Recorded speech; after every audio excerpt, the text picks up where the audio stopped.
अपनी आंखों के सामने हो रही बैटल पर ध्यान दो। वह मॉन्स्टर टोंग रायन का इंतजार करने वाला नहीं था। जैसे ही उसने देखा कि वह दोबारा रीजनरेट हो गई है, वह तुरंत 2 तेज क्लॉज लेकर उसकी तरफ झपटा और जोर से वार किया। लेकिन टोंग रायन उससे भी तेज थी। जमीन पर उसकी लाइन ऑफ अटैक देखते ही वह तुरंत पीछे उछल गई। उसने अपने हाथ जमीन पर टिकाकर शरीर को संभाला, फिर उस ताकत का इस्तेमाल करते हुए दूर छलांग लगा दी और सतर्क होकर झुककर बैठ गई। वह ठंडे स्वर में स्नॉट करते हुए बोली, मुझे पता है। अगले ही पल उसके पूरे शरीर से सुंदर पर्पल एस्ट्रल एनर्जी फूट पड़ी। यह तो सिर्फ एक रैंक 9 फियर्स बीस्ट है। इसे टोंग रायन संभाल सकती है। बस शुरुआत में थोड़ा अनफेमिलियर लग रहा है। तभी एक वुडन स्टिक की आवाज गूंजी। आवाज बहुत तेज नहीं थी, साथ ही एक बच्चे की आवाज भी थी जो रोल प्लेइंग गेम खेल रहा था। 10 कदम में एक दुश्मन को मारना। सफेद बाल और चमकती नीली आंखों वाली एक छोटी लड़की लकड़ी की सोर्ड से एक खिलौना डायनासोर को मारने का नाटक कर रही थी, जैसे वह उसका दुश्मन हो। टोंग रायन बचपन से ही हॉट टेम्पर्ड थी। उसके पास पहनने के लिए कोई क्लोक नहीं था।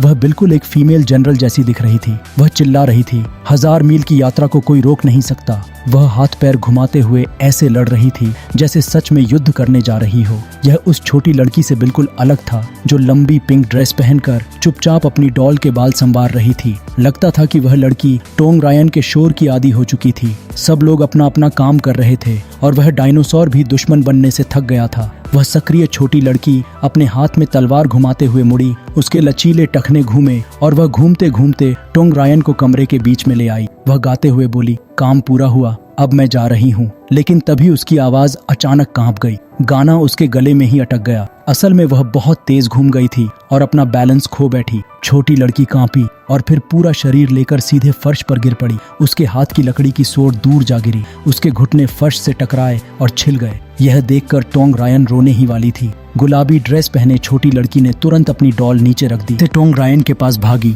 वह उसकी चोट को देखकर चिंता करने लगी। घाव बड़ा नहीं था, बस हल्का सा छिल गया था और थोड़ा ब्लीडिंग हो रहा था। लेकिन वह छोटी थी, इसलिए उसे बहुत दर्द महसूस हो रहा था। थोड़ा सा छूने पर भी दर्द हो जाता था। टोंग फैमिली की युवा लड़की के पैरों पर स्कार्स नहीं रहने चाहिए थे। छोटी लड़की तुरंत दौड़कर फर्स्ट एड किट ले आई। उसने डिब्बे से एक बैंडेड निकाला और धीरे से टोंग रायन के घुटने पर चिपका दिया। फिर वह उसे धीरे से समझाने लगी, दर्द जल्दी उड़कर चला जाए। उसके इतने जेंटल हैंड्स ने टोंग रायन को तुरंत शांत कर दिया। टोंग रायन ने अपनी आंखें रगड़ी। वह अभी रोई भी नहीं थी, लेकिन उसे काफी कंफर्ट मिल चुका था। छोटी लड़की ने धीरे से कहा, मैं टोंग फैमिली के सभी लोगों का ध्यान रखूंगी, खासकर तुम्हारा। वह हल्के से मुस्कुराई और बोली, ठीक है। इतनी छोटी उम्र में भी उसके प्यार और स्नेह को महसूस किया जा सकता था। तभी टोंग रायन ने उस छोटी लड़की से वादा किया था, मैं तुम्हारी अच्छी तरह रक्षा करूंगी। वह वादा उसने उस लड़की से किया था और खुद से भी, क्योंकि वह वादा अब भी उसके मन में गूंज रहा था। अब भले ही टोंग रायन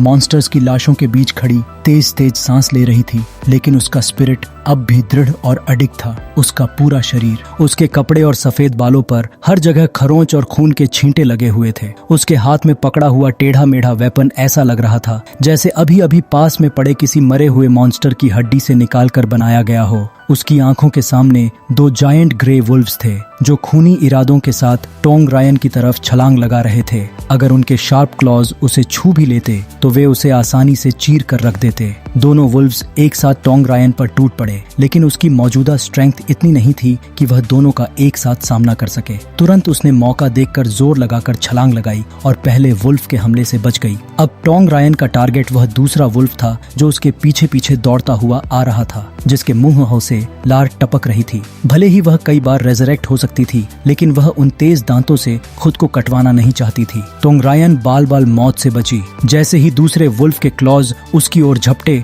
उसने फुर्ती से अपने शरीर को हवा में पलट दिया। उसकी आंखें अभी भी मॉन्स्टर पर टिकी हुई थीं। हवा में उसका खूबसूरत और ताकतवर शरीर घूम गया और पहला वुल्फ उसे एक ही बाइट में निगलना चाहता था। रायन ने मौका देखकर दूसरे वुल्फ की पीठ पर छलांग लगा दी। वह तुरंत एक जंगली घोड़े की तरह उछलने लगा, उसे गिराने की कोशिश करते हुए। रायन को गिरने से बचने के लिए अपनी लेफ्ट हैंड से जोर से दबाना पड़ा। उसकी राइट एल्बो में पकड़ी हुई तेज हड्डी कसकर जकड़ी हुई थी। वह उसे उठाकर इस मॉन्स्टर को घोंपना चाहती थी, लेकिन उसकी ताकत उम्मीद से कहीं ज्यादा भयानक थी। बस एक जोरदार झटके में ही रायन का शरीर लगभग उसकी ग्रे फर से उड़कर गिरने वाला था। किस्मत से उसकी राइट हैंड मजबूत थी, इसलिए वह किसी तरह लटक कर टिक गई। लेकिन रायन के चेहरे पर घबराहट साफ दिखाई देने लगी। वह चीखी लेकिन तुरंत खुद को संभाल लिया और मॉन्स्टर की दौड़ की मोमेंटम का सहारा लेकर आगे झुक गई ताकि गिरने से बच सके। Stand still for me, Ryan ने दांत भींचते हुए कहा। अपने मसल्स की ताकत से उसने खुद को वुल्फ की ऊपरी गर्दन तक खींच लिया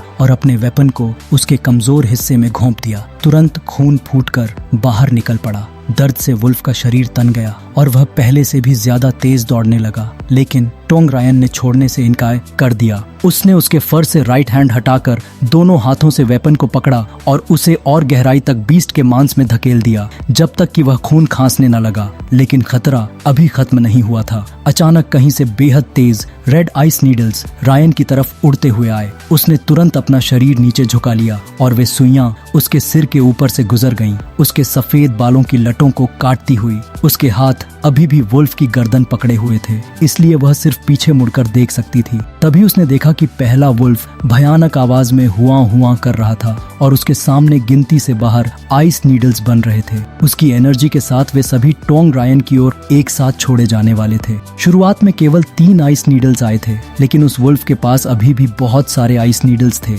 इतने कि वे रायन के शरीर को छेदों से भर सकते थे। उसकी आंखों में लाल रोशनी चमकी और उसने सारे आइस नीडल्स टोंग रायन की ओर दाग दिए। इस समय रायन उस उछलते हुए वुल्फ की पीठ पर कसकर चिपकी हुई थी जो उसे गिराने की कोशिश कर रहा था। उसका शरीर एक तरफ जोर से झुक गया, लगभग गिरते गिरते बचा, लेकिन वह फिर भी दोबारा संभल गई। अगर उसे इस वुल्फ की पीठ पर रहकर दूसरे के हमले से बचना था तो उसके पास सिर्फ एक ही रास्ता था, हमले को सहना। रायन ने भौहें सिकोड़ लीं और अपनी मशहूर इमूवेबल लैपिस लाजुली बॉडी को सक्रिय किया। तुरंत उसके चारों ओर एक बहुरंगी शील्ड बन गई जो एक सुंदर सोप बबल की तरह चमक रही थी और उसके पूरे शरीर को प्रोटेक्ट कर रही थी। और उसी क्षण वे सभी आइस नीडल्स उसकी ओर आकर टकराए थे।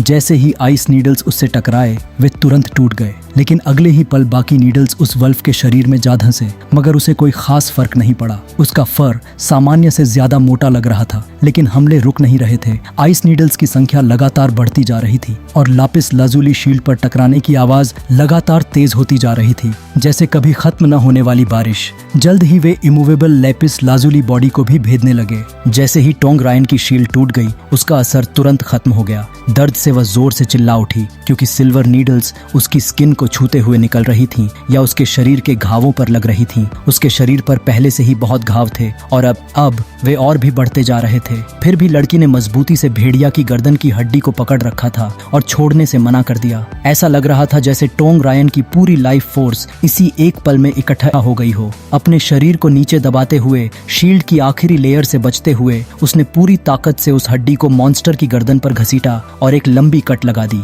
हर हरकत के साथ खून तेजी से बाहर निकलने लगा, जबकि नीचे की शील्ड लेयर भी लगभग पूरी तरह टूटने वाली थी। कितनी ही सिल्वर नीडल्स उसके शरीर में लग रही थीं, लेकिन रायन ने उन्हें नजरअंदाज कर दिया। वह दृढ़ता से चिल्लाई और अपनी सारी ताकत अपने हाथ में लगा दी। आखिरकार इमूवेबल लैपिस लेजली बॉडी पूरी तरह टूट गया। ठीक उसी पल जब हड्डी का टुकड़ा भेड़िया के वीक स्पॉट में गहराई तक घुस गया, उस भेड़िया ने अपनी जीभ बाहर निकाली, एक लंबी आखिरी हाउल की, दौड़ना बंद कर दिया और एक तरफ गिरकर मर गया। धूल हवा में उड़ने लगी जिससे आसमान तक धुंधला हो गया, लेकिन उस धूल के बीच भी टोंग रायन की छोटी सी आकृति दिखाई दे रही थी जो उस मॉन्स्टर की गर्दन पर सवार थी। अपने साथी को मरते देखकर दूसरा भेड़िया तुरंत सतर्क हो गया। रायन भी जानती थी कि उसकी लड़ाई अभी खत्म नहीं हुई है। उसने तुरंत अपनी बनाई हुई ब्लेड को भेड़िया के शरीर से खींचकर बाहर निकाला। खून लंबी धारा बनकर नीचे टपकने लगा। उसके कदम थोड़े डगमगा रहे थे, लेकिन अब रायन की आंखों में सिर्फ किलिंग इंटेंट भरा हुआ था। लड़की का पूरा शरीर खून से भीग चुका था, उसके बाल बिखरे हुए थे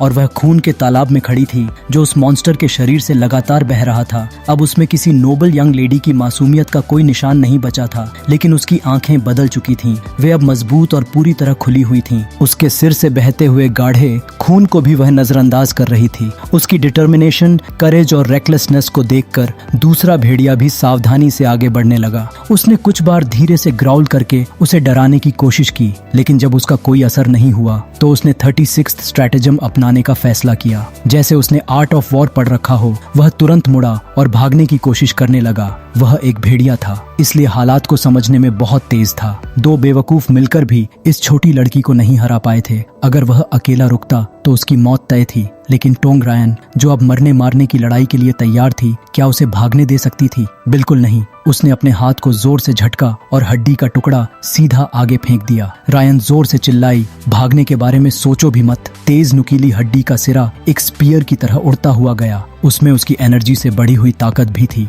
वह सीधा जाकर भेड़िया के पिछले पैर की मांसपेशी में धंस गया। वह पूरी तरह आर पार हो गया और जांघ के सामने तक निकल आया, जिससे उस मॉन्स्टर के लिए भागना असंभव हो गया। सिर्फ एक ही घाव से वह भेड़िया जमीन पर लुढ़क गया। उसका बड़ा सिर जोर से जमीन पर टकराया और उसका पूरा शरीर गिर पड़ा। एक शक्तिशाली भेड़िया